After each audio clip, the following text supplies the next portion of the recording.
कार्तिक माह की आप सभी को बहुत सारी शुभकामनाएं। भगवान श्री हरि और माता लक्ष्मी की कृपा आप सभी पर सदैव ही बनी रहे। दोस्तों, आज की इस वीडियो में हम सुनेंगे कार्तिक माह में सुनी जाने वाली गंगा यमुना की कहानी। यह कथा अवश्य ही और प्रत्येक भक्तगण को कार्तिक के माह में श्रवण करना चाहिए।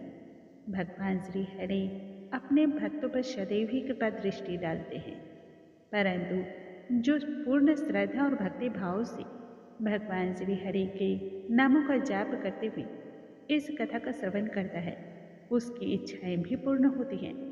आइए सुनते हैं कार्तिक माह में सुनी जाने वाली गंगा यमुना की कथा। बोलो भगवान श्री हरि की जय, स्वामी नारायण की जय, माता लक्ष्मी की जय। पौराणिक काल की बात है। एक गांव में दो सगी बहनें रहा करती थी। एक बहन का नाम गंगा तो दूसरी बहन का नाम जमुना था। एक बार की बात है, दोनों ही बहनें एक साहूकार के खेत से गुजर रही थी, तो जमुना ने 13 दाने जौ के तोड़ लिए, जिसे देखते हुए गंगा कहने लगी, तुझे तो ग्रहण लग गया है, क्योंकि तुमने चोरी की है और चोरी महापाप है। तब जमुना कहने लगी, हे बहन, अब मेरा ग्रहण दोष किस प्रकार से धुलेगा। गंगा तब कहने लगी, तुझे 12 साल तक साहूकार के यहाँ नौकरी करनी पड़ेगी, तभी तुझे पापों से मुक्ति मिलेगी और ग्रहण इस प्रकार से छूट जाएगा। इतना सुनने के पश्चात जमुना साहूकार के यहाँ काम मांगने के लिए चली जाती है। साहूकार ने भी उसकी अवस्था को देख करके उसे अपने यहाँ काम पर रख लिया। लेकिन जमुना काम करने से पूर्व ही साहूकार से कहती है, मैं आपके घर के सभी कार्य को करूंगी, परंतु 4 काम जीवन भर नहीं करूंगी। पहला, जूठे बर्तन में नहीं धुलूंगी, घर में झाड़ू नहीं लगाऊंगी, बिस्तर नहीं बिछाऊंगी और ना ही मैं दीपक ही जलाऊंगी।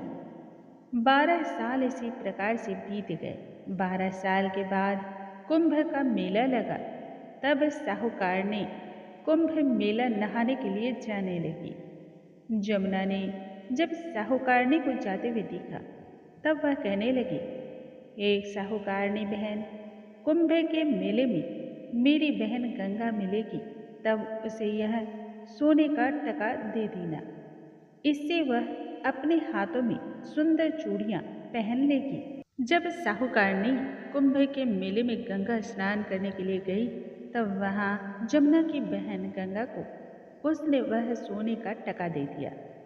गंगा ने भी उससे वह टका लेते हुए कहा, मेरी बहन के लिए एक संदेश है, जाने के बाद उससे कह देना कि उसके 12 वर्ष पूरे हो गए हैं, अतः वह अब यहाँ वापस आ जाए।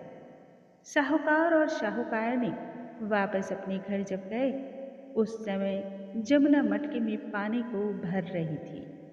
तब साहूकार और साहूकारनी दोनों जमुना से कहने लगे, हमने तुम्हारे कहे अनुसार सोने का वह टका तुम्हारी बहन गंगा को दे दिया है। तब तुम्हारी बहन गंगा ने भी तुम्हारे लिए एक संदेश भिजवाया है। तेरे 12 वर्ष पूरे हो गए हैं, इसलिए अब तुम वापस आ जाओ। इतना कहना था कि जमुना सहस्त्र धाराओं में बदल गई और चारों दिशाओं में ही बहने लगी। जमुना का यह रूप देख करके साहूकार और साहूकारनी हैरान हो गए और परेशान हो गए। हमारे घर में जमुना माता ने काम किया, वह भी एक नौकरानी बनकर, हमें तो पाप लग गया है। यह ग्रहण, यह पाप भला हम किस प्रकार से उतारेंगे। जमुना भाग करके उधर गंगा माता के पास चली गई। गंगा ने तब जमुना से पूछा कि तुम साहूकार साहूकारनी से कुछ कहकर भी आई हो अथवा ऐसे ही बिना बताए चली आई। तब जमुना कहने लगी, हे बहन, मैंने तो उसे कुछ बताया ही नहीं, बस भागे भागे चली आई हूँ।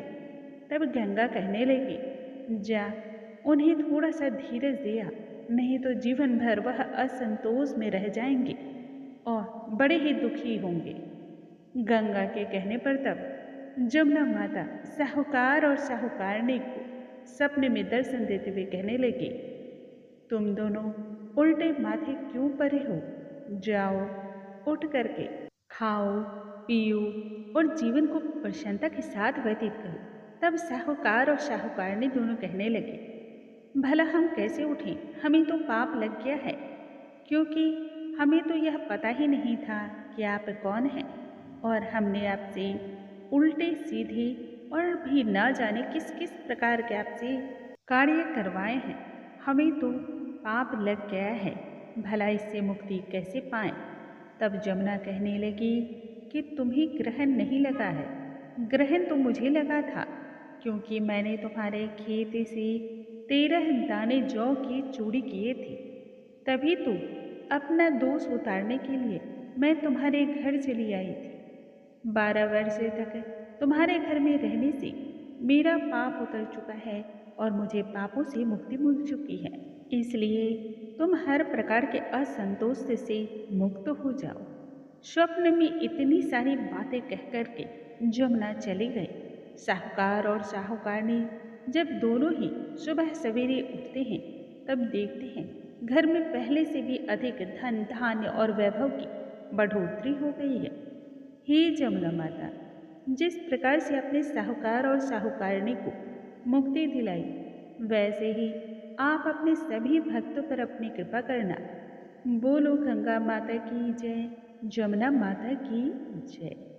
दोस्तों, आज के इस वीडियो में हमने सुना कार्तिक माह में सुनी जाने वाली गंगा यमुना की कथा। कल के वीडियो में हम नई कथा के साथ नई जानकारी के साथ फिर से मिलेंगे। तब तक के लिए नमस्कार।